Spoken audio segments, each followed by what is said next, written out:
ඉතින් ඔයගොල්ලන්ට මම අද වටින වීඩියෝ එකක් ගෙනවා සල්ලි ගස්වල වීඩියෝ එකක් ගෙනවා. ඉතින් ඔයාලට පුංචි අදහසක් ගේන්න තමයි මම මේක ගේන්නේ. ඉතින් මෙන්න මේකට තමයි සල්ලි ගහ කියන්නේ. ඉතින් ගොඩක් කට්ටිය ඉතින් මේ ගහ ඒගොල්ලන්ගේ ගෙවල් වල හදනවා. ඉතින් මේගොල්ලන්ගේ අදහස තමයි මේක මේ ගෙදර තියෙනකොට සාමාන්‍ය ඒගොල්ලෝ කරන ව්‍යාපාරෙම දියුණු වෙනවා කියලා අදහසක් තියෙනවා. ඒක ගැන මම කිසිම දෙයක් දන්නේ නැහැ. ඉතින් මම ඔයාලටත් ගෙනවා මෙන්න මේකට තමයි සල්ලි ගහ කියන්නේ. ඉතින් ඔය දැකපු නැති කට්ටියට තමයි මම මේක ගෙනල්ලා තියෙන්නේ. ඉතින් මෙන්න මේ විදිහට තියෙන ඉතින් ගොඩක් ලස්සන ගහක්. ඉතින් මේකේ කොළ ඉක්මනට වැවෙනවා. මේක ගෙවල් ඇතුලේ තමයි හදන්න පුළුවන් වෙන්නේ.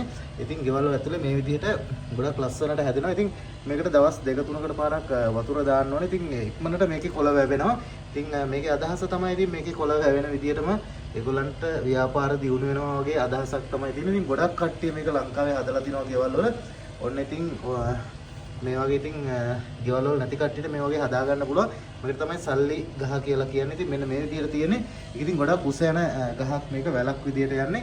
ඔන්න ඉතින් ඕගොල්ලන්ට මම සල්ලි ගහේ වීඩියෝ එකක් ගෙනවා. ඉතින් අපිව සබ්ස්ක්‍රයිබ්ස් කරලා නැති කට්ටිය අපිව ඉක්මනටම සබ්ස්ක්‍රයිබ් කරන්න. ඉතින් channel එක share කරන්න ඕගොල්ලන්ගේ යාළුවන්ටත් බලන්න. ඔන්න ඉතින් සල්ලි ගහේ වීඩියෝ එක ගෙනාවා.